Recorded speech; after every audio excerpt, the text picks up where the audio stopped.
Assalamu alaikum.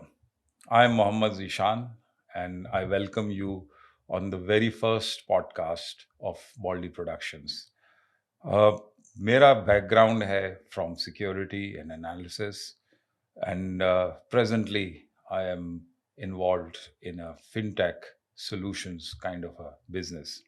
However, मेरा passion है towards geopolitics और geostrategies.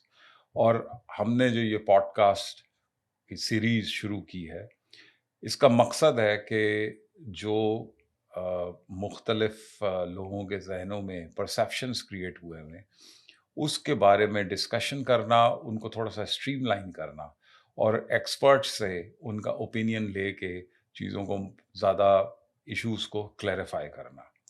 This is the brief introduction of what we are going to do on these podcasts.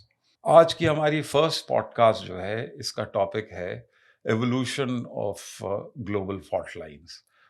और इसमें basically हमारी जो कोशिश होगी डिस्कशन की, वो एक generally understood concept of fault lines के साथ साथ ज़्यादा बातचीत हम ये करेंगे कि जो एवोल्यूशन हो रहा है इन फॉल्ट लाइंस का, फ्रॉम कॉमन अंडरस्टैंडिंग के एक ग्लोबल नॉर्थ है, एक ग्लोबल साउथ है, और ग्लोबल नॉर्थ कैसे मैनिपुलेट कर रहा है ग्लोबल साउथ को by using its unfair political, economic, technological practices, and by also using the conflicts within various regions of the globe. So this is going to be the subject. So with this brief introduction of our topic, I'm going to introduce my guest today. Ladies and gentlemen, we welcome Dr. Hussain Nadeem for our podcast. Dr. Hussain Nadeem currently is the Morris R. Greenberg Fellow at Yale University. Dr. Hussain Nadeem has had a very distinguished educational background. He has done 2 bachelors. He has done his MPhil in International Relations from George Washington University, and he has done his PhD from University of Sydney, Australia. Doctor Hussain Nadeem की expertise में basically he has a very revolutionary futuristic subject कि politics societies जो है उनका contract जो evolve हो रहा है विद टेक्नोलॉजीज, वो क्या है. And he has pretty good grip over the subject. So with this brief introduction, we are going to start our discussion.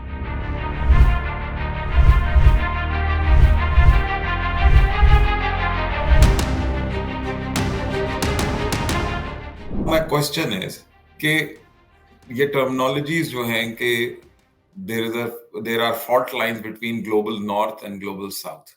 आज का टॉपिक हमारा ये डिस्कशन है.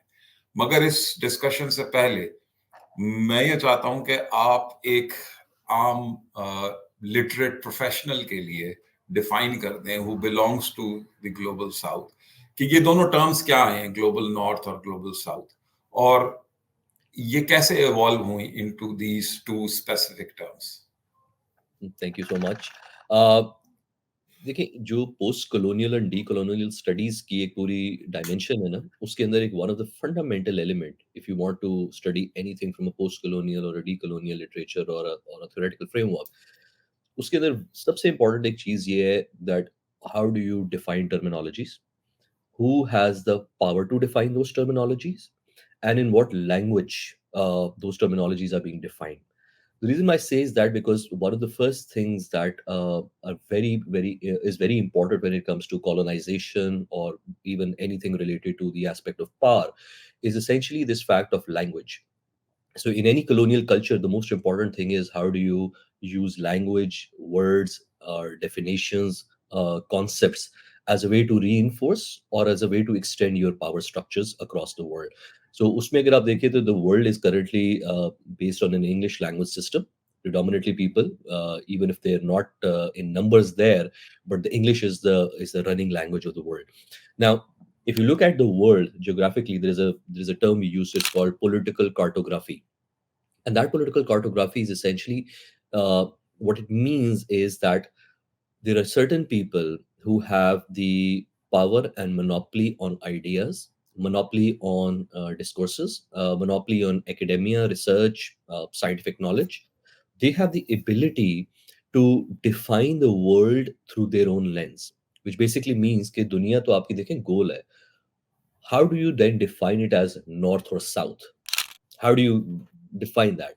North to what? South to what? So these are Yes, certain things that are very important. Again, the concept related to बिल्कुल। east and west. So अगर आप थोड़ा सा जरा Pacific Ocean को as a pivot रखें, तो west is actually East Asia, Pakistan, India, and these countries, and the east suddenly becomes all these the current northern countries. Now, the reason why this is so important is because there are certain connotations attached to these terminologies for years and years.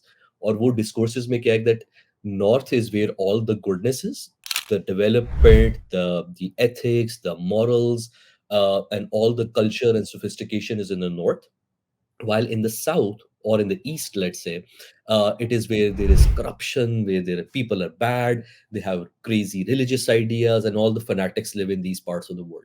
Now, ये आपकी polarization हुई हुई है, let's say since the industrial revolution and the recent European colonization, where they divided the world into us versus them, east versus west, north versus global south.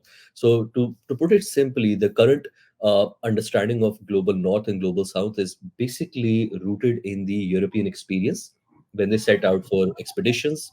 The Spanish, the Portuguese, the British. That is where they divided what is basically north, south, east, and west. And just one last point on this part, अगर आप notice करें that still in much of the British universities or the American universities, actually थोड़ा change हो गया होगा, मगर the way to study the department's name to study Middle East was Near East, uh, Far East. Hmm, So बिल्कुल। near to what? Near to the capital, near to the civilization. Far East, very hmm, far from the civilization. And once you bring these things into your vernacular or vocabulary, they start projecting and reinforcing their own reality. So the moment you say East, the images that come to you, if you look at Google or if anything, the images will start coming up of poverty, victims, this and that. But the moment somebody actually goes now to, let's say, East Asia countries or China, the first shock comes in. Oh, the development is actually 10 times more powerful than any Western country. So वो binaries जो हैं वो अब आके टूटना शुरू हो गई हैं finally, where the East, West, North, South actually means nothing anymore except for this political vocabulary that is there. I hope that makes sense. Good. और इसमें जो आपने एक्सप्लेनेशन दी वो वेरी करेक्टली डिफाइंड। ये अस वर्सेस देम, ये वाली चीज जो है ये कॉलोनियल टाइम से है या ये पोस्ट कॉलोनियल सिस्टम्स में आई है? This is actually it dates back. Uh, I think the dawn of the human civilization, and I think this has roots in the tribal structure that initially developed in the, let's say, early 4000 before common era, where tribes started emerging, society started emerging. This need to have a society, government, organization of people, which we call the biopolitics. For that, you needed to give certain concepts to the people. So those certain concepts was your identity pivoted to what. So that is where the concepts, the lack of insecurity, the nomadic warfare, it allowed people to then those develop certain lines that look, this is us, this is them. Now that differentiation was would make sense 1,000 years back, but it kind of became more reinforced as there was a cultural cross sectionality. When the British came over here, when the Spanish went out, they saw these natives and they saw their culture and they thought that these people are living in dark ages, and this whole mission civilization in the French, where they wanted to now civilize these people and the whole colonize. So that kind of like developed them as a separate to these natives, barbarians, as many of the British scholars used to write at that time. And the moment the rule was established, then to then this us versus them becomes very important part of running a governance model, because then you have to govern based on the identity, where there are certain people that are the rulers, and then there are other people that are to be ruled. One classic example of that is actually in Rwanda, where the Tutsis and Hutus uh, were one people for thousands of years, and then the French came in, the Belgium actually, and they decided that we have to figure out a way to organize and govern this country. So let's go back 800 years of history and see what divides them. And when they realized that there were two historic tribes, Tutsis and Hutus, they picked बिल्कुल। literally a fact कि किसका नाक का size कितना है, and they started categorizing them as Tutsis and Hutus. So 3 inch से जिसका लंबा नाक है वो Hutu है, जिसका छोटा है वो Tutsi है. And then they gave minority Tutsis a power through which they actually ran the entire country for years and years. And while finally when they abandoned, the next thing you know is there's a whole genocide that occurred at the hands of at the hands of Hutus against Tutsis. So the us versus them is actually from the very basic of mobilizing your internal political support to running the colonial style of governance. But my real problem with this is actually that it didn't really stop at the colonial systems. So while we talk about the fact that we are now in the post-colonial era, I personally don't think we're living in a colonial present. The local elite that replaced, let's say, the British or the French in different colonies, for a second they realized that wait, the French and the colonial masters, they were running a very sophisticated model to govern the people, which benefit our super elite. So why the hell would we give power back to the people? So what happened in places like, let's say, Pakistan, many African countries in the Middle East, for instance Egypt, was the fact that the colonial system of governance was by design continued and perpetuated to this date, because it's a powerful way of controlling the population through these terms like the civilized us and those uncivilized people living in those periphery. Savages। Yeah, the savages part. And you look इधर at, मेरे ज़हन में एक और चीज़ आती है। yeah, yeah. मतलब I don't want to be showing any kind of prejudice, मगर ये एक डिबेट तो है और वेस्ट में तो काफी सारे सीरियस है। So the वैसे way, अगर देखें जनरली तो जो 18 19 सेंचुरी की कॉलोनीज थी उसमें सिवाय चाइना के जो भी थोड़ी देर के लिए कुछ हिस्सा उसका कॉलोनाइज हुआ था, yeah, बाकी सारी कॉलोनीज जो हैं they don't have developed languages, वो सारे डिपेंडेंट हैं अंग्रेजी पे। absolutely. Absolutely. I'll just add one point to please. this why language, maybe the audience would want to know that why this is so important, is because the moment somebody is able to speak, understand your language, think of it as kind of like an infrastructure. So the moment you've built an infrastructure of language, then all the flow of information, the content that is being produced can go easily. So you want to manipulate, you want to nudge the behavior, you want to enforce ideas, you want to spread your ideas, religion, concepts, and all of that. For that to happen, you have to have that sort of infrastructure. And language allows that infrastructure to be built so that people can then be, again, it's about governance. How do you control populations? That is very important. The only difference is that when the natives also have the same command over your language, they can fight back. And that is what we actually saw in the independence of India, where people like Muhammad Ali Jinnah, Nehru, Gandhi, and all these people who've actually studied in the West, they used the same infrastructure to use the same language to fight for the independence. Then again, it's a long debate on how much actually I think that independence was. इसमें I will just only add Yeah. कि language English Indian सब continent के लिए Britishers ने select की, मगर educate उन्होंने अपने सेलेक्टिव लोगों को ये एजुकेशन दी लैंग्वेज की, जिससे हमारे यहाँ जो एक एलीट कल्चर है वो बना के जो अंग्रेजी बोलता है वो पढ़ा लिखा है और जो अंग्रेजी नहीं बोलता वो बेचारा नहीं पढ़ा लिखा, और वो आज भी इंडिया पाकिस्तान बांग्लादेश में ये इशू है। तो I'll give you खैर one, का I'll give you one data on this. If you look at the language part specifically, before the British arrived on, I mean, actually took over the colonial rule in 1857 and 8, the literacy rate in the Muslims were nearly 95 to 100%. The reason because it was Persian was the court language and the official language. The day British implemented English as a court language, the official language, the literacy rate went down to zero, literally zero. So now the Muslims were not पहले compelled literacy rate कितना था? 95% plus, because for the last 600 years wow! the language was Persian, and the Muslims were, because madrasa system was very well integrated, people had a command on language, so the literacy rate was very very solid. But the moment you, if you want to, like, disempower any community or people, all you have to do is not to retrain them. All you have to do is basically change the metrics of what constitutes as literary, what constitutes as scientific, and what constitutes as knowledge. And the moment you shift that, बिल्कुल।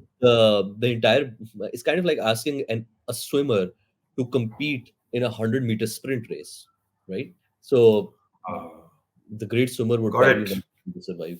Got it. Good point. Now, coming to the main issue, colonial present and the fault lines between the global north and global south.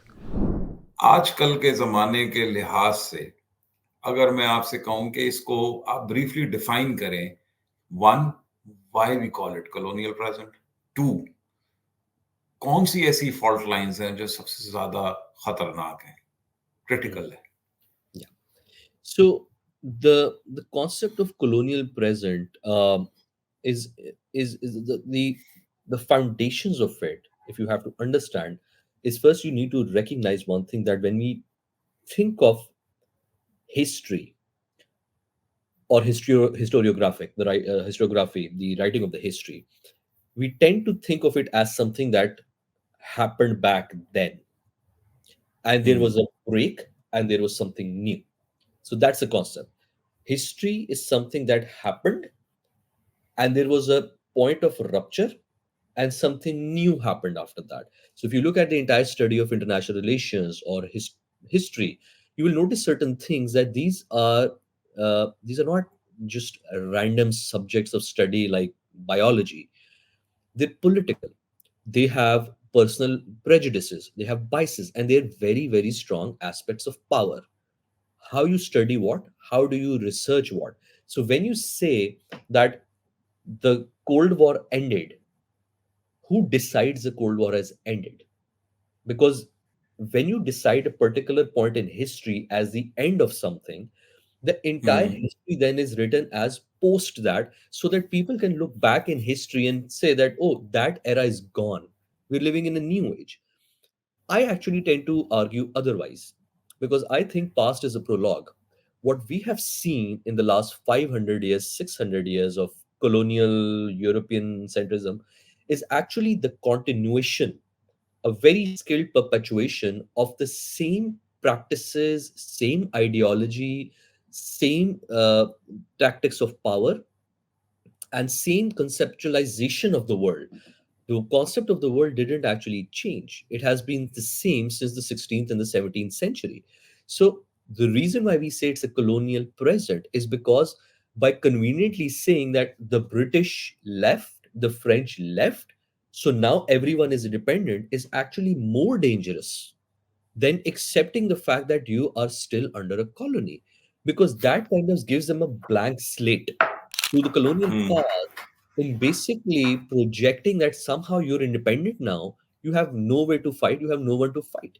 But in reality, if you look at what is happening in parts of the West African countries that have been overthrowing the French influence, uh, part of what you see in the Middle East in terms of the problems, including militancy and all of that, it has all the same root, which is essentially that the local power is still run by and large through the levers that the West have actually left. So when you look at that colonialization and configure it as something that has continued, you have a new sense of understanding on how do you actually talk about it.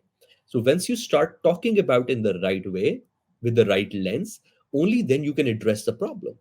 Otherwise, what happens is when you think about post colonization, you think that, oh, the British have left. Now they have the legacy that is left, which is these institutions. Let's do reforms. The reforms are not going to take you anywhere at all, because the people, the systems, the structures, the dependency, for instance, if you're still relying on the IMF loan or the World Bank, or let's say your idea of structural reforms is based on the World Bank's consultant developing a strategy for reforms, you're really living in the era where the knowledge is being produced by the colonization forces, the data is being produced by them, the entire frameworks, the entire money, the entire implementation, all is being done essentially from the lens of what suits the West. And one of the greatest example of this actually is, and I think I'll go on the fault lines with that as well, is the issue of migration. So if you ask me what is the single biggest fault line and why this has erupted, is because there is the greatest concern of these migratory patterns which have completely changed the anatomy of the Western culture. So I'll give you a good example of this recently. Since October 7th and the Palestine Israel crisis, the conversation is not actually what is happening on ground in Gaza. The conversation is what is happening in New York, what is happening in London, what is happening in Paris. All of a sudden, the political leaders in the Western capitals realize that in the past 20, 30 years, the migrationary patterns have changed so much that the core anatomy of the Western states is at risk. The core Western culture is at risk. Hence, you see this whole new clash of civilization rhetoric emerging, where you have right wing powers coming in, building walls, changing recently, Rishi Sunak, British Prime Minister, actually came up with a new silly idea to not allow foreign students to bring families because they would tend to stay. Now, these tactics are at a larger concern for the Western societies. Rishi, by the way, is Indian origin person, but he's still thinking from the perspective of the West. The goal is very simple. How do Is you being told to do. told, or when you have lived in that system for too long, you can't differentiate between these things. So whenever you talk to any Western scholar, whenever you talk to any Western policymaker, and I'll give you one example of that in all the conversations I've had with the Western ambassadors, diplomats after the fall of Kabul in Afghanistan, 2021, their main concern was not something else like terrorism or anything. Their main concern was, how do you stop the refugees from coming and landing up on our borders? So part of the reason why they give you aid, the development aid for the refugee and all, is so that you can keep the people where they need to be. Just don't let them come. So it's much easier for European countries to give Pakistan $100 million a year than having these thousands and thousands of people landing up on their shores, because that fundamentally is not changing their own economic model. That's, I don't think that's true, because they provide cheap labor. What it is doing is changing the power balance internally of these Western societies then that are at risk. So the fault line really becomes when you have these migrationary patterns that are changing the anatomy of the Western societies. That's where you see what we're heading to a very problematic place, where you have populist leaders, right wing leaders, anti refugees, anti migration winning all over Europe, and they will continue to do Noam so. Chomsky Noam Chomsky ने यही बात काफी, मतलब मुझे तो पढ़ते हुए 10 साल हो गए, 12 साल हो गए। वो यही, उसका पॉइंट ऑफ व्यू यही है कि अगर आप डिस्टेबलाइज करेंगे डेवलपिंग कंट्रीज, डेवलपिंग सोसाइटीज को, तो where will they go? Yeah. They will go to greener pastures which are in the developed world. अब ये वैसे it's a very brilliant point, मेरे जहन में अभी तक नहीं था कि it will become our first point of discussion, जो ये आपने माइग्रेटरी पैटर्न्स, और फिर उसके बाद brilliantly coined that the anatomy of European society is changing, और जो सब देख भी चुके हैं, मगर हम में से बहुत सारे लोग उसको उस तरह नहीं देखा जिस तरह आपने बयान किया। Excellent, and thank you. It will be an education for me and for everybody else who will listen to this. मेरा एक question, rather I would like you to educate us कि ये जो इकोनॉमिक मैनिपुलेशन और security conflicts के through एक control create किया जाता है और पॉलिटिक्स से इनको मैनेज किया जाता है, इकोनॉमिक मैनिपुलेशन और सिक्योरिटी कॉन्फ्लिक्ट से, इसकी कोई एग्जाम्पल रीसेंट टाइम्स की कोट कर सकते हैं एक्सप्लेन करने के लिए लोगों को कि how the global north controls some region or a country in global south. And there are millions, I think, of examples that can be quoted. But इस पे थोड़ा सा मैं जो जरा वो डिफरेंशिएशन लेके आऊंगा ना, because we are using the word global north. There are different aspects to the global north as well. And the global north, if we use the word, is not really a homogeneous body of power centers that are actually in cahoots with each other all the time. I'll give you an example of it. For instance, let's say the refugee crisis.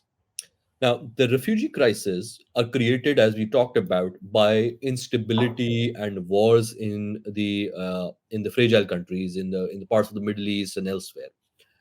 Now, those wars benefit a particular set of ruling elite within the global north, the defense contractors, the people that are in the power that are benefiting from the defense contractors. So there is that entire military industrial complex that benefits from it.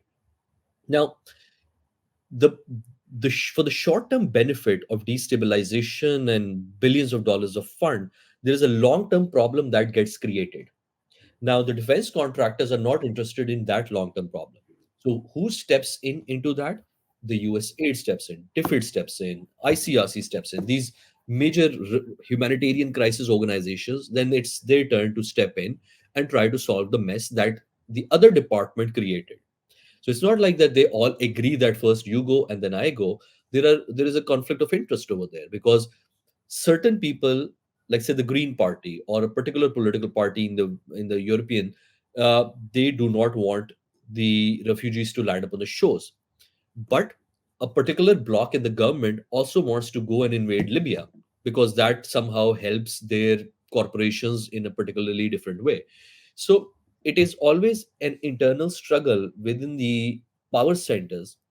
What we see on ground in these parts of the world, in our parts of the world, let's say the global south, is actually, and I've written this in my book as well, much of what we see, the disturbance in, let's say, Pakistan, I use as a case study, the political instability, the crisis of democracy, it has actually something to do with Pakistan, but the confusion and the politicization of it is actually happening in Washington, because the different power centers in Washington have a very different understanding on what should be and what shouldn't happen in Pakistan in many ways.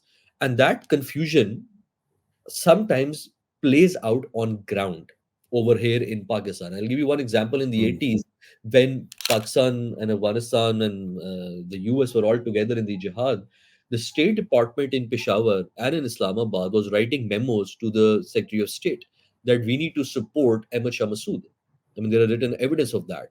While the CIA station chief on ground, who was allied very closely with the more forward bloc of the jihadi groups, he was saying that no, Ahmad Shah Massoud is not the right person. We need to support Hikmat Yar and Haqqanis. So there were two different polarizing positions that were going. Naturally, when it comes to the warfare, the security establishment of the CIA has a much more power, and then that is what happened. 15 years later, the same officials in the State Department wrote books about how we talked about that this was going to create a mess. And the CIA, which was aimed at winning the Afghan war during the Ronald Reagan's time, was pressed upon on the deadlines. So what I'm trying to basically say is that much of the political instability that we see in our parts of the world is a lot to do with how the confusion in the Western Bloc, in the power centers, play out openly over here. So one time there is a government in the administration in the US that wants to have a deal with Iran on the nuclear. 3 months later, that entire deal is overturned. The new guy comes in, the president, and he says that he wants to run a full covert operation against Iran. So he starts bombing Iran's nuclear installations. So it's a very, very difficult area to navigate. And when it comes to, for instance, the security and the power and the economic manipulation, look, all those are already known tools of manipulation. And the reason why they exist is because you have a particular brand of local elite which has been educated, which feels more at home in New York and Washington than it does actually in their own country. And when you have that brand of elite running the governance, either they're going to be in power when they're in Pakistan, or they're going to be in London and New York. So it's not like they're going to live in Pakistan. It's these two worlds. So who do they actually then support in terms of the national interest is not actually the interest of the local people. And I don't think there is any rocket science to it. It is is as clear as a day on how this is worked. So I don't think there is any scientific conceptualization on how to look at the manipulation of power. The foreign countries have their interest. They want to use you the way they want to use you. It's fine. Everyone has that. But it is actually the local political elite in how they want to be used and what bargain they get out of it, whether that bargain is good for the national interest. I mean, South Korea allied with the US and got exact same level of aid dollar to dollar as Pakistan did. South Korea currently has about $37,000 GDP per capita. Pakistan has about 1,300. Same amount of dollar. They fought the Korean War. We fought many wars with the US. So it's less to do with the US, in my opinion, over here. It is a lot to do with how the local elite has played out with the same tools as well. तो इसमें अगर हम थोड़ा सा clarify करें Hmm. कि fault lines हमने देखी, पॉलिटिक्स है, इकोनॉमिक अनफेयर इकोनॉमिक प्रैक्टिसेस हैं जिसमें फाइनेंशियल प्रैक्टिसेस भी आ जाती हैं, ट्रेड के अनफेयर रूल्स रेगुलेशंस आ जाते हैं, then use of conflicts within the society, intra and inter society conflicts create किए जाते हैं. Then it comes to the education, the kind of a bar on technology and education related to that technology. ये जो सारी चीजें हैं आजकल के जमाने में, how do you see them playing? और ये अब ग्लोबल साउथ में ऑलमोस्ट एवरीबॉडी बिलीव्स कि ये हमारी बहुत सख्त फॉल्ट लाइंस बन चुकी हैं. अब So मैं I, इसको इस पॉइंट ऑफ व्यू से कह रहा हूं कि जिस तरीके से चाइना और इंडिया जैसे मुल्क जो है वो जब बात करते हैं तो they are stronger than Pakistan, far more stronger than Pakistan, and they feel कि they are being denied. so जो आप कह रहे हैं ना on the part of fault lines. We talked about the refugee part. I think that's one very major fault line that is there. That's on the more on the physical end. But because we're talking about colonization and post-colonial state structures, there is something that is much more important over here, beyond economy, beyond politics and all, because those are operational stuff. The fault line is related to the the knowledge and who defines what is and what isn't in terms of the reality. If you look at very closely what technology, and I'll be more precise with that, the digital media and the social media has done, is that the very biases that had created this entire global reality around a Eurocentric vision of the world, with the West being where all the human rights, humanity, women rights, love, compassion, empathy exists, and East a place where there is like everything wrong. If you look at what happened in the Gaza crisis, that myth has been shattered into a billion pieces. Now, what happened in Gaza is not new. It has happened many times before. What's different? The live streaming of the brutality and genocide on social media.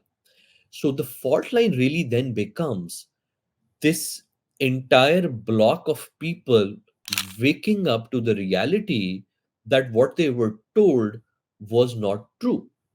That the West is not the West that we were told, and the East is not really the East that we thought of it. Once there is that point of rupture, then the narrative and the discourse shifts, because the fundamental unit of power in the colonial system is the monopoly on discourse. It's not the monopoly on violence, it's not the monopoly on economy, it's not the monopoly on politics. It is the monopoly on discourse, the stories. The story has changed, and the reason why story has changed is because we're living in a tech driven world that has decentralized the discourses. So the monopoly on discourses is not now with people writing press releases and people waking up in the morning, reading those press releases and believing them. This is the same problem if you look at is happening at the global structure, where the US, the greatest empire to have ever existed, is struggling to essentially uh, give out its version of the story to the public. The public is not believing them, not the US public, no public in the world. Same thing is actually within Pakistan as well, that the struggle to actually hold on to the narrative that no, no, no, no, no, we are very good people, or the power center is still very much in line with the national interest. People, 16-year-olds, 18-year-olds, using their TikTok, using their Twitter, are not ready to buy your argument. That is the fault line. When we scale it up at the global north or south, you will notice this thing. For instance, I was at Yale University very recently, and we had people from all over the world: India, Pakistan, Middle East, Central Asia, South America. And you'll be surprised. You'll be surprised when the whole event happened in Gaza. The unity and the convergence of people in these parts of the world was very much there. But it was not just the convergence over here. Even the European fellows that were there, the German, the French, the British, they Hmm. also were equally on the same level, because now everyone has an access to this global truth infrastructure. I call it truth infrastructure because that's what it is, the social media. That infrastructure is allowing people from different parts of the world to be plugged into the global discourse, evading those monopolies that PTVs, the STNs, the Doordarshan had on the narrative. So the India and Pakistan, the people are now much more in sync with each other. Same thing is with somebody in Nicaragua and Pakistan. If you have two people, Pakistan and Nicaraguan, sitting together, they both will have equal amount of hate for the Americans, because they'll realize, oh yeah, they've been doing military coups in our country for the last 100 years, and the same thing over here. So I think that the fault line, really, if you ask me, between these two is less to do with north and south. It is more to do with the rulers that represent the north, their minions that rule the apparently the global south, and versus the people. I think that distinction, the Gaza crisis, is actually very, very a clear manifestation of that polarization and that entire fault line. Brilliant. Now it brings me to the subject which is closest to your heart. I know that. Uh, how technology, economy, language, and culture are co producing a new form of power. But before you answer that, I also want to first, you should, or rather explaining this point कि ये technology, economy, language, culture, ये जो एक को produce कर रहे हैं एक न्यू फॉर्म ऑफ पावर, उससे साथ साथ सवाल ये है कि जो हमने पढ़ा है द लैंग्वेज ऑफ पावर, जिसमें एक स्टेट जो है वो अपने सब्जेक्ट्स या अपने सिटीजन्स को ये कहता है कि तुम टैक्स दो, तुम इन रूल्स पे, इन लॉस पे अमल करो, तो प्रोटेक्शन हम देंगे, तुम्हें हम सिविक कम्युनिटीज देंगे, तुम्हें हम अपॉर्चुनिटीज देंगे, एजुकेशन देंगे, हेल्थ देंगे. सो एक तरीके से वो अपने सिटीजन्स को कहता है कि तुम अपनी जो पावर है वो हमें डेलीगेट कर दो, और हम फिर इंश्योर करेंगे कि you live happily and you prosper. ना ये जो है ये पिछले तकरीबन 100-150 साल से ये सिस्टम चल रहा था. मगर अभी जो आपने बात की और जो मैंने क्वेश्चन किया कि ये टेक्नोलॉजी जो है वो, और उसके साथ साथ जो इकोनॉमिक्स, लैंग्वेज और जो कल्चर है, वो उस टेक्नोलॉजी और जो डिजिटलाइज इकोनॉमिक्स है उसकी वजह से कैसे रीशेप कर रहा है a new form of power. Very good question. And let me give you a let me start with giving you a very small example, and then I'll scale that example up to make the point. That would be best. But a very day-to-day example, I'll give it to you, and I think that will clarify a lot.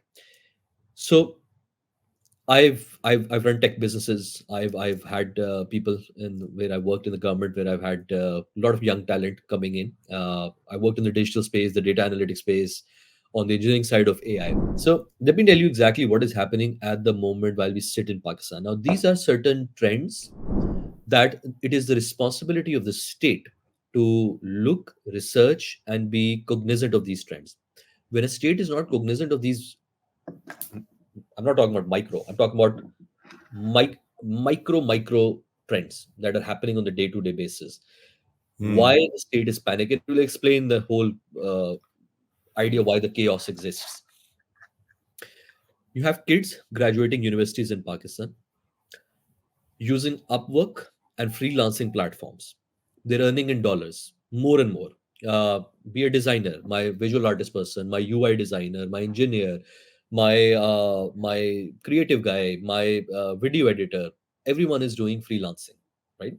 And they're Hmm. earning a few $500, $1,000, whatever. Now you have individuals graduating your universities if they are graduating. More and more are now actually taking courses and certifications from Udacity, open courseware, Harvard certifications, and all of that. They're getting educated from online platforms.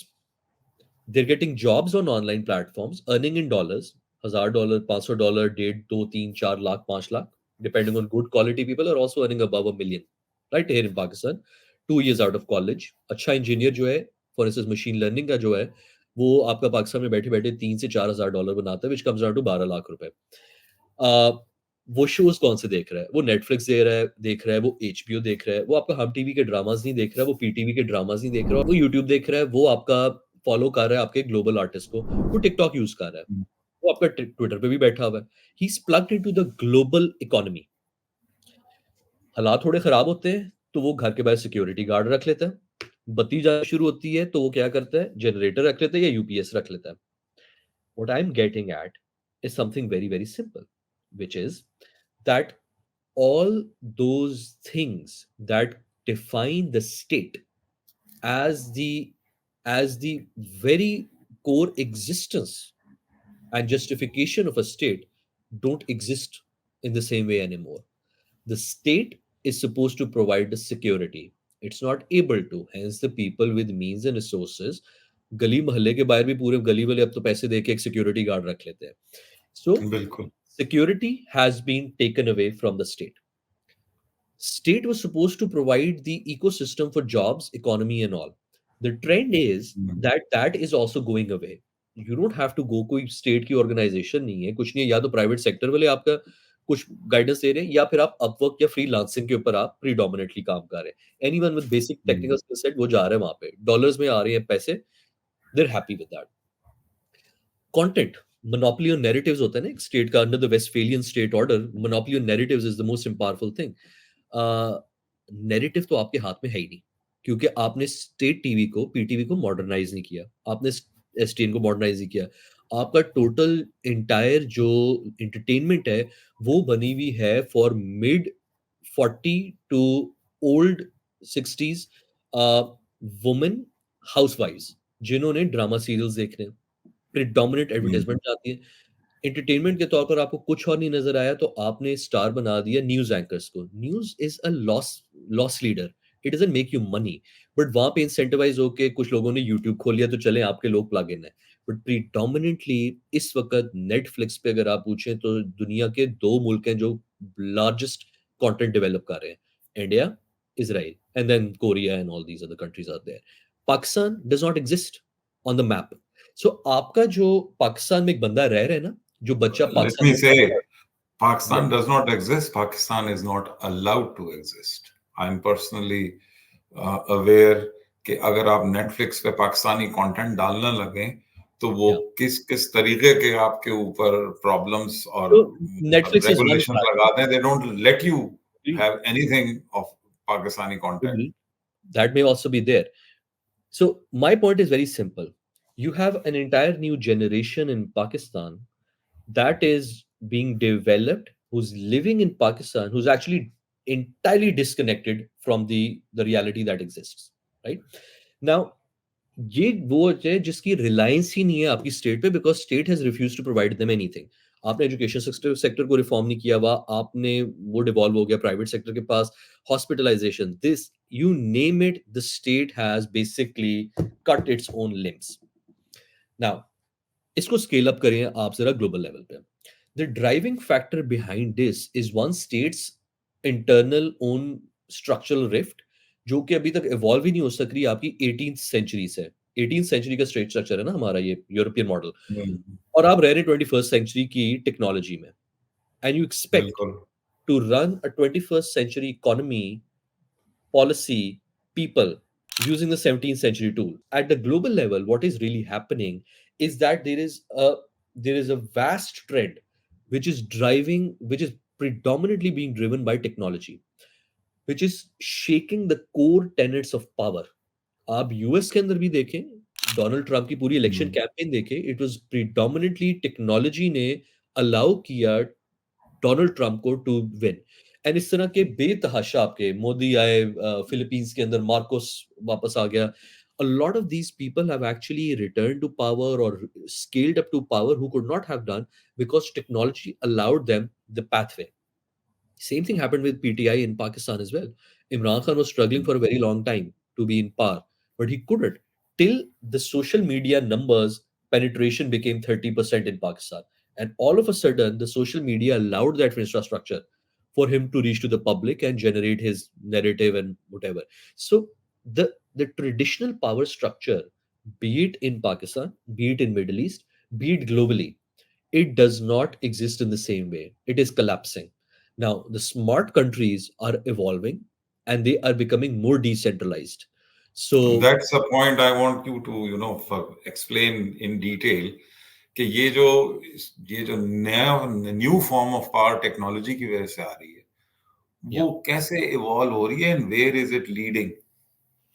So, technology is changing too fast. And by technology, I mean specifically AI. So fast that I think the very concept of the state, the very concept of the society, the very concept of how we interact with each other, economy in next, I would say, give or take 10 to 15 years, will entirely flip altogether. उससे reason ये है कि जो हमारे current economy है, जो हमारे current state institutions हैं या हमारे बिजनेसेस हैं, वो आपके रिडंडेंसी के ऊपर चले जाएंगे the moment AI is more sophisticated. अभी भी बहुत चीजें आपकी रिडंडेंट हो चुकी हैं, हो जाएंगी, मगर the moment certain things I mean जो सबसे ज्यादा ट्रेडिशनल आपकी चीजें ना, let me give you an example. The modern university, ये जो पाकिस्तान में भी है, अमेरिका में भी है, ये आपकी एज इट इज नहीं चल सकती कि आपका 4 साल का कोर्स वर्क, उसके बाद 2 साल का मास्टर्स और उसके बाद जॉब कोई नहीं है। There is a fundamental flaw in that entire model because AI will allow you to learn, equip yourself with certifications and whatever in a much more personalized and curated way. ये structures आपके खत्म होने हैं, university structure खत्म आपका होना है। Medical system, tele health पे ऑलरेडी काफ़ी हद तक जा चुके हुए हैं, बट मेडिकल सिस्टम रोबोटिक्स के अंदर अमेरिका में काफ़ी कॉमन है, robots are being used now, right now human and robot है। Very soon I think more AI, more robotics will replace many different jobs in the medical industry. The state itself, I mean, if we're talking about the decision making part of the state, I think that can, even right now, I've built a particular platform actually that can automate the entire decision making systems of any city in the world. So मैंने city of Chicago की सारी data लेके जो है उस सारी data को compute किया है on an AI model that can start generating in real time decisions on what budget allocation should be, what policing policies should be, all of that. The AI can actually do and generate that. The moment we integrate that with robotics and implementation part of it, you might have cities that can be powered entirely by AI. You don't need a basically human intervention in the government. That I'm talking more futuristic right now, but the trend is there. It is going to happen whether we like it or not. And then there are certain trends which are even more powerful that will change the entire concepts that we exist. For instance, biomedical sciences के अंदर आपकी इस वक्त AI की integration बड़ी develop हुई हुई है। You have CRISPR that has been commercialized now. CRISPR is a genome editing technology, let's say that's already there by the way, it's happened, it's not happening, it has happened. uh, Core diseases जो है आपकी genetic diseases, diabetes, heart diseases and all of that, those can actually be edited now. They can be genome editing के through आपकी खत्म हो सकती हैं, but let's say little bit pushing myself a little bit more over here, 5 years later, 10 years later, we develop certain pills which are in the market right now that allows you to push your age limit. Let's say if you're dying at 80, Now you can push your age to 100, or let's say 120. How does that change the entire society and the welfare and the economic structure? It will entirely flip. छोटी सी चीज है आपकी, 80 की जगह आपकी 100 में death हो रही हो, the entire medical system will collapse in the welfare states. The entire concept of how we live, how we organize ourselves will eventually change. So ये वो छोटी छोटी चीजें आपकी जो कि predominantly इस तरीके से चीजें चेंज करेंगी कि I feel sad in a way because I worked in the Pakistani state and the government and other places. हमारी जो जो कन्वर्सेशन वहाँ पे है वो अभी तक इवॉल्व ही नहीं हुई इस बात पे कि हमने रिफॉर्म करना है नहीं करना. Conversations in San Francisco recently यहाँ पे लाइसेंस मिल गया कंपनी को to have air taxis. So flying cars का मिल गया लाइसेंस. न्यूयॉर्क में भी, सैन फ्रांसिस्को में in few years you'll see taxis that are flying on the about 1,000 feet height के ऊपर आपकी वो फ्लो चला जाएगा. Then there are other technologies that might scare people, so hence I'll not go there. But human interface with technology. One of my friends actually is a very good friend is working on the figuring out how the memories are developed and stored. So Neuralink, for instance, that Elon Musk is doing, if you're able to basically download somebody's memory and integrate those memories into a humanoid or a robot, what does that actually mean for to be a human? So humanity क्या है फिर आपकी? So these concepts are happening at a very fast rate. They're already here. They're going to continue to change. So जो आप बात करें global north, global south, this post colonization, decolonization, I think ये वो वाली चीजें जो ओवरऑल आपकी collapse होंगी almost entirely. We will need an entirely new vocabulary, entire new language to explain how the power has evolved. So it's not going to be humans only. It's going to be human and technology as a big player in the evolution of power. I am taking cue from your previous point कि colonialism खत्म नहीं हुआ था, उसने Yeah, अपनी shape change कर ली थी. yeah, जो मास्टर्स थे उन्होंने अपने सब्जेक्ट या क्लाइंट स्टेट्स जो थे उनको सब्जेक्ट से क्लाइंट स्टेट में बना लिया. उन्होंने एक एलीट क्रिएट की, एक सिस्टम दिया और उस सिस्टम के थ्रू उन्होंने गवर्न किया.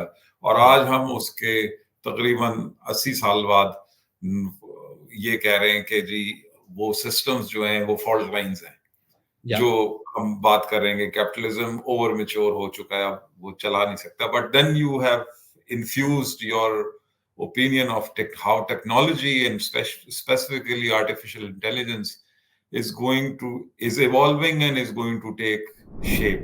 Point मेरा ये है कि जिस तरह पहले 80 साल पहले सेकेंड वॉर के बाद डीकोलोनाइजेशन के वक्त ये एक शेप चेंज हुआ था, मगर जो स्ट्रक्चर और जो फोकस था वो वही रहा. पावर उन्हीं के हाथों में थी, उसका स्टाइल थोड़ा सा बदल गया.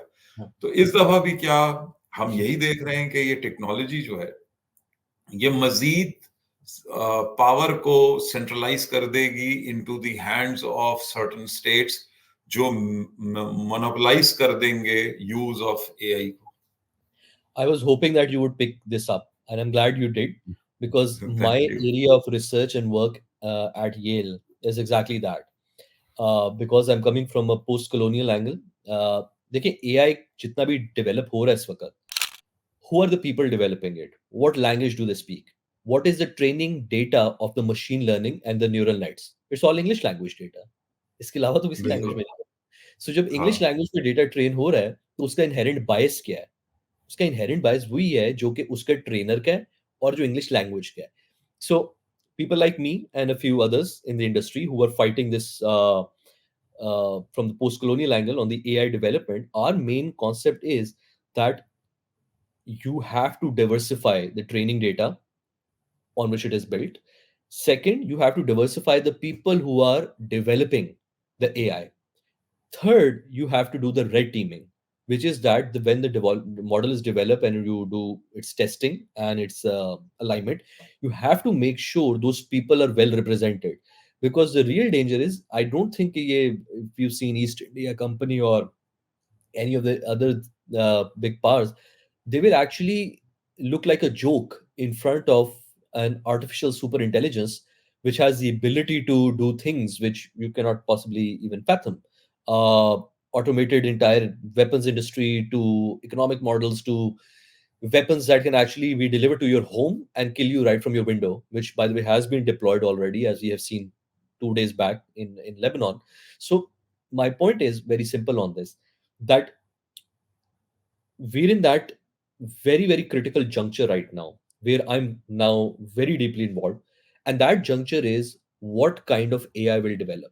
If it is a closed system AI that few countries, few people like Sam Altman, Elon Musk, China, few other countries are just controlling the AI, then you will definitely have an AI which will become very, very anti-human.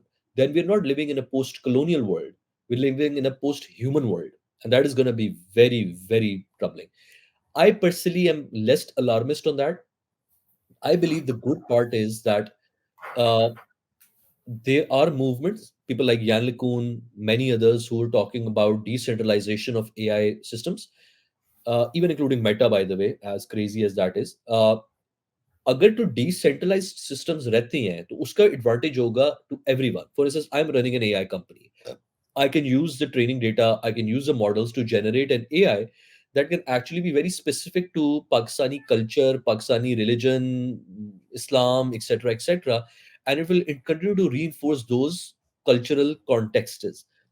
But AI का जो fundamental flaw है और जो हो सकता है वो ये है कि अगेन अगर वो कल्चरल डेटा पे ट्रेन नहीं है, वो वेल रिप्रेजेंटेड नहीं है, AI will actually develop something जो कि मैं इनिशियली पोस्ट कॉलोनियल की बात कर रहा था, अब मैं उसी लैंग्वेज को यूज करूंगा कि the fundamental concept of colonization was to rob the people of their language and culture. That is how you Hmm. manipulate and control. AI is doing it in a way where you're voluntarily allowing it because you're using AI. Back in the days तो ये था ना कि British के खिलाफ कोई जंगें लड़ रहा था, वॉलंटरी नहीं था, बाय फोर्स हुआ था. इधर तो ये है कि एआई इज लाइक, ओ या this is a great new app, use it and you'll get rewards, free ice creams, free shopping, and you're using that and not realizing that your entire culture, language, your behavior is being manipulated by AI in a way where you won't even recognize. And that becomes so powerful where you're a slave and you don't even know it. And I do think that AI, again, I'm not afraid of AI. I'm afraid of the people that will eventually control AI. If the AI gets decentralized in the hands of the public will always, find its greater good. I have a lot of faith in the general public. What I don't have faith is in few people sitting behind closed doors making decisions based on their twisted mindset on how certain things should be. So that is one thing. But एक और इसके ऊपर layer है which I do want to add because I don't want to sound alarmist on it, and it is that देखिए, when we have attained that level of computing and that level of generalized systems, I think much of the concepts that drive our humanity right now, like wars, death, this, that, and whatever, economy issues, idea of waking up in the morning and earning to do make a living. I think once AI has reached to that level of supremacy, where these issues will get resolved. By the way, I don't think there's anything else that's going to happen. The humanity will have an entirely new discourse. I don't think there will be need to go to wars because what do you go to war for? I mean, think about 30, 40 years now. My last question, Yeah. एक point, और ये मैंने पहले नहीं लिखा हुआ था but आपका डिस्कशन में मेरे ध्यान में आया ये पॉइंट. द पॉइंट इज के power is suppose to be monopolized. उस पावर की अट्रैक्शन ऐसी है कि जिसके पास आती है वो उसको छोड़ना नहीं चाहता, और फिर वो सिस्टम्स ऐसे बनाता है कि वो उसको कंट्रोल रखे, और जो लोग उसके कॉन्टेस्ट में आ सकते हैं उनको वो डिनाई करे पार. स्टेट स्ट्रक्चर जो मॉडर्न फॉर्म में है वो भी एक पावरफुल एंटिटी है, और अमूमन पब्लिक और स्टेट के दरमियान ये स्ट्रगल ग्लोबल नॉर्थ में भी है, ग्लोबल साउथ में भी है. जो बात आप चीज कर रहे हैं कि टेक्नोलॉजी कैसे रिफॉर्म करेगी कल्चर्स को, वो उस सिनेरियो में जो ये ट्रेडिशनल यूज ऑफ पावर है बाय द स्टेट, वो कैसे सरवाइव, मेरे ख्याल से सरवाइव नहीं करेगी, बट किस तरीके से वो इवॉल्व करेगी। इसका दूसरा एस्पेक्ट ये है कि अगर डिसेंट्रलाइज आर्टिफिशियल इंटेलिजेंस नहीं रहती, सेंट्रलाइज रहती है, तो इसका मतलब है कि फर्दर जो इस वक्त स्प्रेड ऑफ पावर है ग्लोबली, वो श्रिंक होके फर्दर बहुत छोटे छोटे पावर सेंटर्स में चला जाएगा, और हमें शायद ग्लोबल नॉर्थ अपर और ग्लोबल नॉर्थ लोअर नॉर्थ में ही नजर आ जाएगा कि किसके पास उसका कंट्रोल है, और किन जिनके पास नहीं है वो ग्लोबल नॉर्थ में होने के बावजूद लेसर होंगे। So how do you feel it is this the concept of use of power by states and the global players, वो कैसे evolve होगा?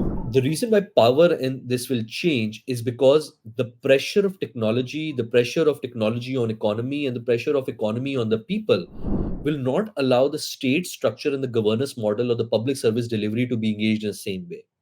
How is it that at the time when I send an email and when I get instantly my groceries in 3 minutes from DoorDash or from Food Panda, to get a license, I need to stand in the lines and I need to wait for hours and hours, and it take a week before the license arrives. These things will have to change, they will change. And the more the reliant of the people on the state will evolve on the technology, even if it is a state built technology, by the way, the more the decentralization will occur. Because state के पास अभी जो liver होता है वो ये होता है कि जी आपने हमारे पास आना है, लाइन में खड़े होना है, आपको डिसिप्लिन किया जाएगा और आपको तब मिलेगी जो आपको चीज चाहिए. That will change, that has already changed, even in Pakistan भी अब चेंज होना शुरू हो गया है. जब वो आपका चेंज हो जाता है तो जो लीवर्स ऑफ पावर है वो चेंज हो जाते हैं.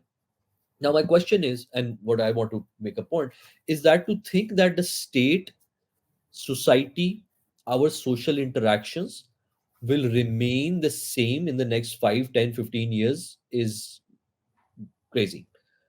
The states that will benefit the most is the states that are evolving very quickly. New Zealand, Australia, the states that are evolving very quickly.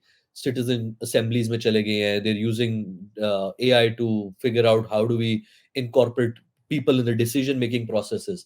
जो states आपकी नहीं करेंगी, because the states are rent seeking. The elite basically survives because they have power on the hands, and the grips are basically on the state muscle. उनका वो हाल होगा जो कि आप अभी देख रहे हैं आपके आगे पीछे.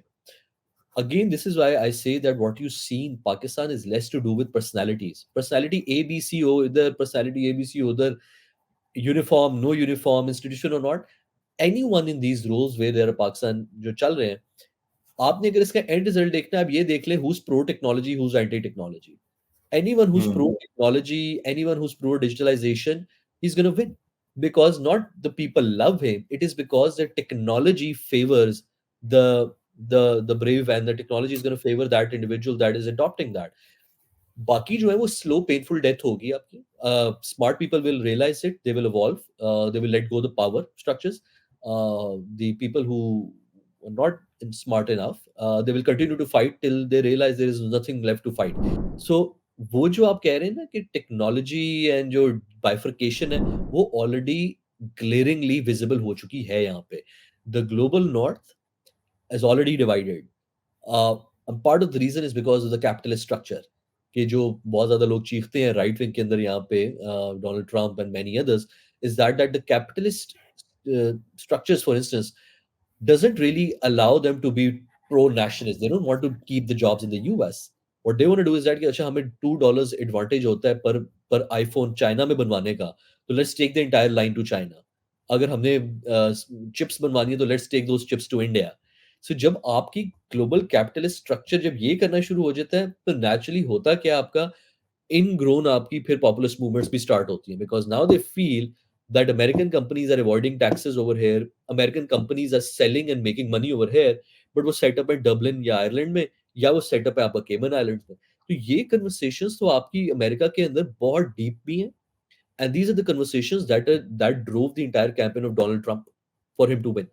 तो ये वो चीज़ें जो पब्लिक में नहीं आती, बिकॉज़ पब्लिक के अंदर जो मीडिया था आपका, वो हमेशा से क्या था आपका, it was very curated, censored. जब सोशल मीडिया आया, everything was out there in the open. So I think the hmm, trend is already there. We're living through that time जिसका आप बात कर रहे हैं, that the power center has shifted. Now, इसका eventual result क्या होगा, ये अभी हमें नहीं पता. That is where I say that either it could become a whole new world with the decentralized power structures, जिसके अंदर I believe that humans will become truly empowered and master of their fates, or it can become a very draconian tyrannical structure where few people are running AI for the purpose of population control. I, I tend to lean more towards the other side. I'm more optimistic about how things are going to evolve. good. Thank you very much, My pleasure. Dr. Hussain Nadeem. It was lovely talking to you, and I stand really educated on this subject. जो जिस point of view से मैंने ये subject चुना था, आपने उसका पूरा angle of looking at it, आपने वो change कर दिया, and I appreciate that. Thank you very much for your time, and we will keep disturbing you, inshallah. My pleasure to be here. Thank you so much. Having discussed the subject with Dr. Hussain Nadeem, we can have few very fair conclusions.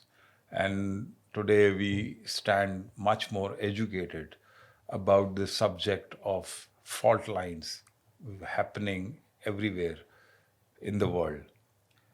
सबसे पहली चीज़ है कि जो एक traditional concept थे fault lines के, कि वो मैनिपुलेशन ऑफ पॉलिटिक्स है, मैनिपुलेशन ऑफ इकोनॉमिक्स है, और उससे रिलेटेड फिर वो denial of technologies, education, health care है, एंड अफेक्टिंग द इन्वायरमेंट। अब बात उससे ज़्यादा आगे चली गई है, और अब ये चीज़ जो है वो एक साइको सोशल स्फेयर में गई है, और जिसके अंदर टेक्नोलॉजी का बहुत सख्त हाथ है। Example as has been given by doctor Hussain Nadeem, कि जो पिछले 20-30 सालों में ग्लोबल साउथ से ग्लोबल नॉर्थ की तरफ माइग्रेशन हुई, उस माइग्रेशन की वजह से बड़ी साइजेबल पॉपुलेशन है वेस्टर्न कैपिटल्स, वेस्टर्न सिटीज़ में, which are immigrant Arabs, they are immigrant Asians, the Muslims, non-Muslims, from various religions, various parts of the developing world.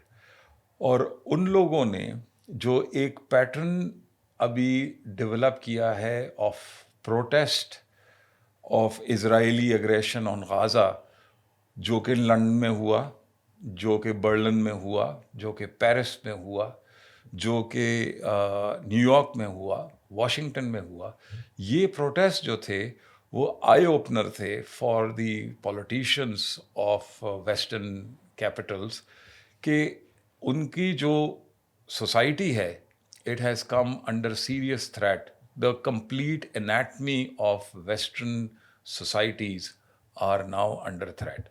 And this is a very important conclusion we can draw, कि fault line जिस जो है वो अब इतनी specific नहीं है between global north and south.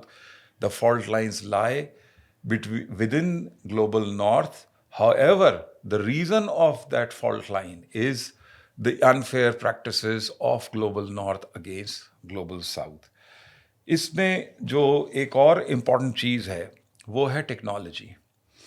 अभी आप देखें कि कोई भी स्टेट है, डेवलप्ड कंट्रीज़ है या डेवलपिंग कंट्रीज़ है, ग्लोबल नॉर्थ है या ग्लोबल साउथ के कंट्रीज़ हैं, टेक्नोलॉजी बेस्ड फ्रीलांसिंग एक favoured you know employment pattern की तरह बनता जा रहा है. और ये जो एम्प्लॉयमेंट फ्रीलांसिंग पैटर्न्स हैं, उससे क्या हो रहा है कि जो सिटीजन्स हैं, स्पेसिफिकली आजकल के लिहाज से आप देखें तो यूथ जो है, स्पेशली डेवलपिंग कंट्रीज़ की, they are no more dependent on their state to provide them employment. They are more global citizens than citizens of a specific country, let's say Pakistan or India or Bangladesh. वो जो है वो अब global citizens बनते जाते हैं। उनके ऊपर इस चीज़ का असर नहीं है कि उनकी अपनी स्टेट और उसके स्टेट इंस्टीट्यूशंस क्या पॉलिसी बना रहे हैं। उनके ऊपर ज़्यादा असर ये है कि दुनिया में टेक रिलेटेड पॉलिसीज़ क्या बन रही हैं और उनको कितना मौका मिल रहा है to use their talent and their skill to earn money. और काफ़ी हैंडसम अमाउंट्स लोग अर्निंग हो रही है बेस्ड ऑन टेक्नोलॉजी। जिस तरह मेरा पहला पॉइंट था कि जी माइग्रेशंस की वजह से विद इन ग्लोबल नॉर्थ एक फॉल्ट लाइन डेवलप हो रही है एंड दे थिंक के दे बिलीव के उनकी जो सोशल स्ट्रक्चर है और सिस्टम्स हैं वो अंडर थ्रेट आ गए हैं, क्योंकि इतनी स्ट्रॉन्ग वॉइसेस आ जाती हैं against the state policies of western power centres कि वो मजबूर हो गए उनकी आवाज़ सुनने पे और उनके पॉलिटिशियंस को अपने स्टांस को थोड़ा सा सॉफ्ट करना ज़रूरत बन गई उनकी। एक पॉलिटिकल लिमिटेशन इवॉल्व हो गई वहाँ पे। इसी तरह जो मैंने अभी बात की, तो जो डेवलपिंग कंट्रीज़ हैं उसमें जो यूथ है स्पेशली जो कि टेक्नोलॉजी बेस्ड फ्रीलांसिंग कर रही है, वो अब अपनी स्टेट के ऊपर इतनी डिपेंडेंट नहीं है और वो जैसे जैसे वक्त गुजर रहा है वो डिस्कनेक्ट होते जा रहे हैं अपनी स्टेट से।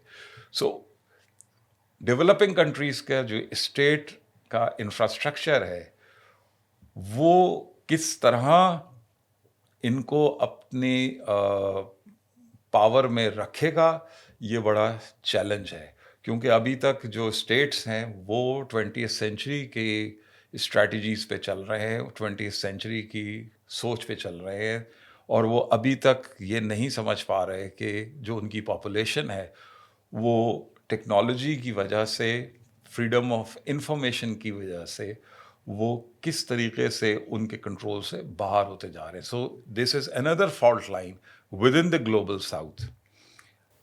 सबसे आखिर में हम ये कंक्लूड कर सकते हैं कि आर्टिफिशियल इंटेलिजेंस बहुत तेज़ी से इवॉल्व कर रही है और उसकी एवोल्यूशन की वजह से बहुत सारे जो एजुकेशन और एम्प्लॉयमेंट की हमारे पास अपॉर्चुनिटीज़ हैं वो रिडंडेंट होती चली जाएंगी और एआई उसको काफ़ी हद तक टेक ओवर कर लेगी। But the fault line does not lie in this. Fault line is कि एआई जो है वो कितनी सेंट्रलाइज रहती है और क्या वेस्टर्न पावर्स जो कि इस एवोल्यूशन में सबसे आगे हैं, क्या वो उसको सेंट्रलाइज रखकर मैनिपुलेट कर सकते हैं ग्लोबली, या ये डिसेंट्रलाइज रहेगी।